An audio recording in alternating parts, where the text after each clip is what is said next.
Now lesson 11. This is our new chapter, lesson 11, line and angles. ठीक है, this one is our new chapter, that is lines and angles. तो पहले हम इसका थोड़ा सा इंट्रोडक्शन ले लेते हैं.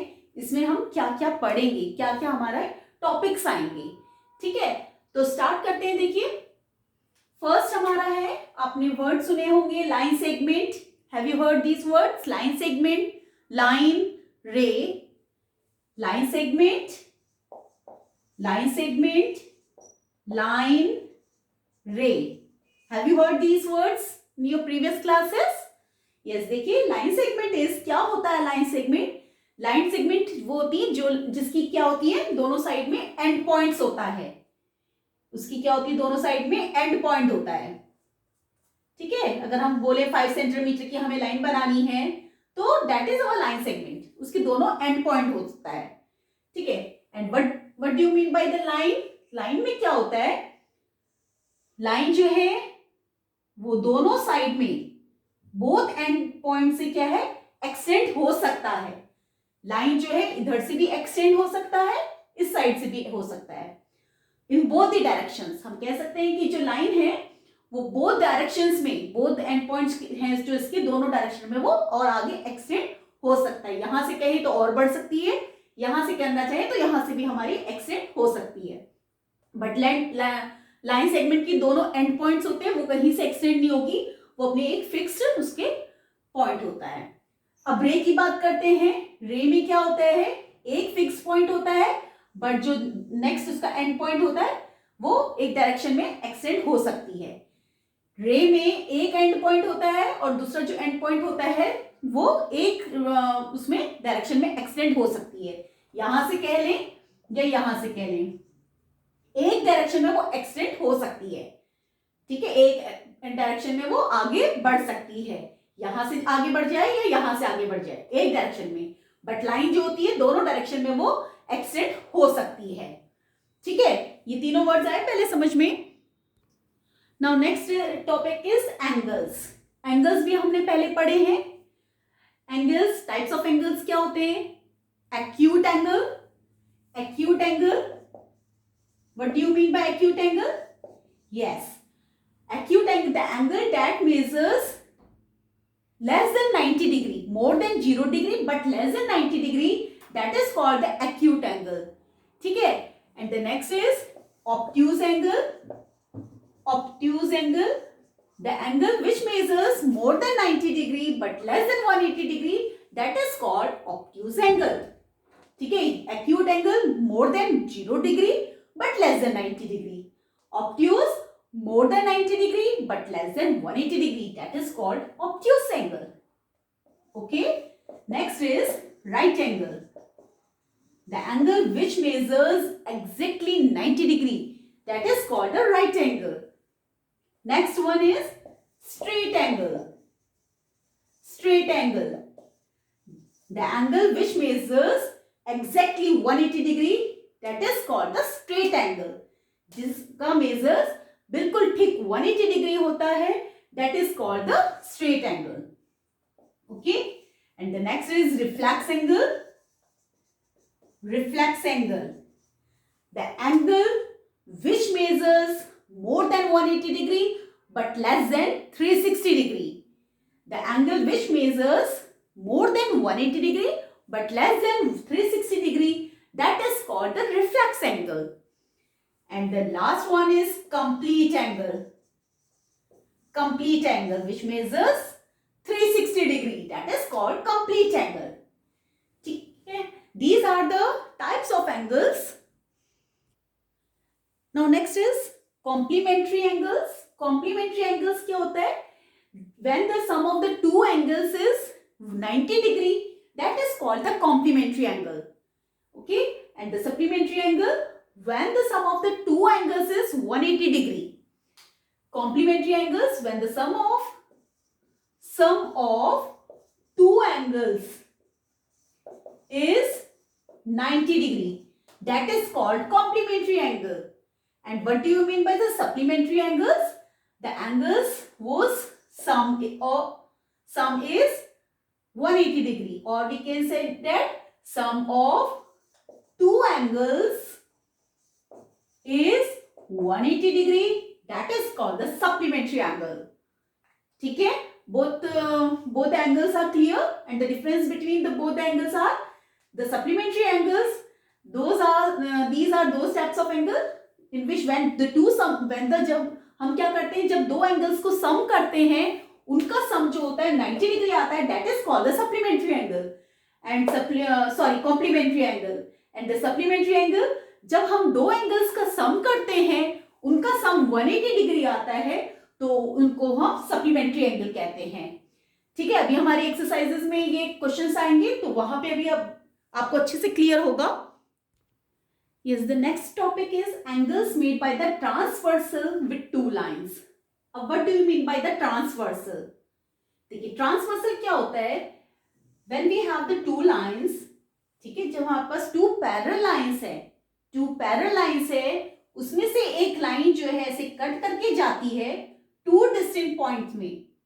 जब ये लाइन थी, इसके ऊपर जब ये कट करके गई, तो यहाँ कट करके गई, इस वाली लाइन में ये यहाँ पे कट करके गई है, तो इसको हम क्या बोलते हैं, ट्रांसवर्सल लाइन. जब हमारे पास टू पैरेलल लाइंस होती है और एक लाइन कट करके जाती है टू डिस्टेंट पॉइंट्स में, that is called the transversal line. ठीक है, सपोज हमारी ये लाइन का नाम है L and this one is M. ठीक है, और ये हमारी ट्रांसवर्सल लाइन है. अब देखिए यहाँ पे transversal is clear, two lines are clear, and now we are learning about angles. तो यहाँ पे क्या होता है, कुछ एंगल्स हैं वो आपस में इक्वल होते हैं या उनका सम होता है, तो उसको समझते हैं. देखिए क्या है, जो ये हमारी लाइन है, इसको ध्यान से देखिए, इसके ऊपर जो ये एंगल बन रहा है, ये वाला दिस एंगल, इसको मैंने नाम दे दिया सपोज 1. ये angle 1 is equals to angle ये 2 है.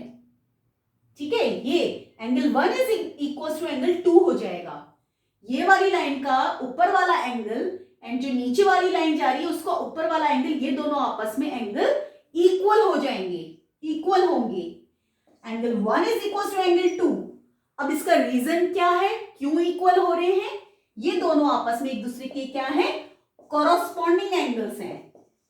इनको हम बोलते हैं कॉरस्पॉन्डिंग एंगल्स. ठीक है, कॉरस्पॉन्डिंग एंगल्स है.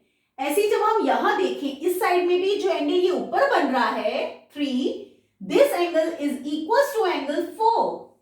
ये जो लाइन जा रही थी, इसके ऊपर वाला जो एंगल होगा वो हमारे एंगल 4 के इक्वल होगा.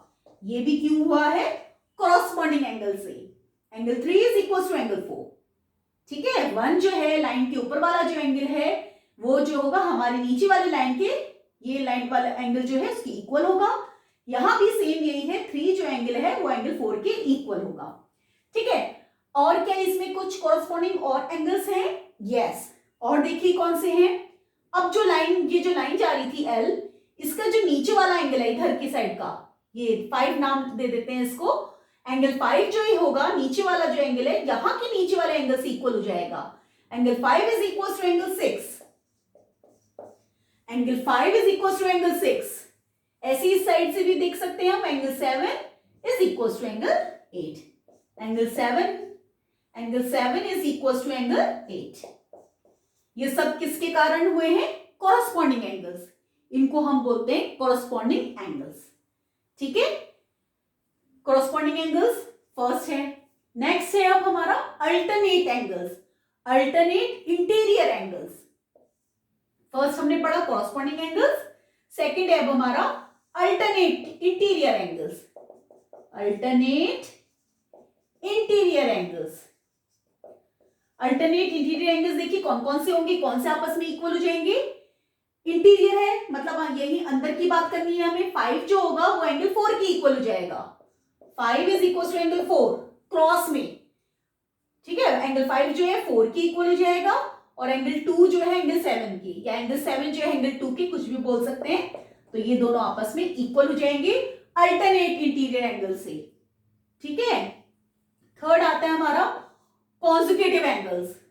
Conjugative angles that means sum of interior angle is 180 degree हो जाता है. ठीक है, sum of interior angle is 180 degree, जिसको हम कॉन्जुगेटिव एंगल्स भी कहते हैं. Conjugative angles, sum of interior angle is 180 degree, means जो सामने वाले एंगल है, angle 4 plus angle 7 is equal to 180 degree. Angle 4 plus angle 7 equal to 180 degree, और यहां पे भी angle 2 plus angle 5 is equal to 180 degree होगा। ठीक है, और इसमें हमें कौन से एंगल दिख रहे हैं? एंगल 1 जो है एंगल 7 की इक्वल होगा।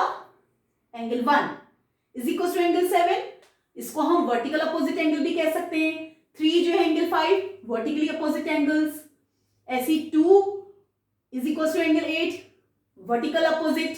4 एंगल 6 के वर्टिकली अपोजिट एंगल्स है ना, वर्टिकली अपोजिट। ये एंगल इसकी इक्वल हो जाएगा, ये वाला एंगल इस एंगल की इक्वल हो जाएगा, आपस में वर्टिकली अपोजिट एंगल है। और यहां पे हमारा लीनियर पेयर भी बन रहा है, angle 1 plus angle 3 is equal to 180 degree, linear pair से। ऐसे यहां से भी कह सकते हैं एंगल 5 जो है, angle 5 plus angle 7 equal to 180, linear pair. और क्या कह सकते हैं, देखिए angle 1 plus angle 5 equal to 180 degree, यहां भी तो लीनियर पेयर बन रहा है ये। ठीक है, एंगल 1 जो है 5 के भी सम, दोनों का सम 180 डिग्री होगा। सेम यहां पे 3 plus 7 180 degree, 2 plus 6 is equal to 180 degree, 4 plus angle 2 180 degree. यहां पे हमारा लीनियर पेयर भी बन रहा है। ठीक है, लीनियर पेयर। तो ये ट्रांसवर्सल जब हमें लाइन मिली होती है, हमें ये भी हमारे भी एक्सरसाइज में आएगा। तो यहां पे से हम कौन कौन से एंगल फाइंड कर सकते हैं? कॉरस्पॉन्डिंग एंगल यूज करके हम एंगल्स फाइंड कर सकते हैं। Alternate angles, conjugative angles, sum of interior angles is sum of is 180 degree. Third हमारा कॉन्जुगेटिव था। फोर्थ वर्टिकली अपोजिट हम ले सकते हैं। फिफ्थ इज लीनियर पेयर हम ले सकते हैं। ठीक है, तो इनके थ्रू हम जो भी हमें एक एंगल दिया होगा तो हम वो फाइंड कर सकते हैं।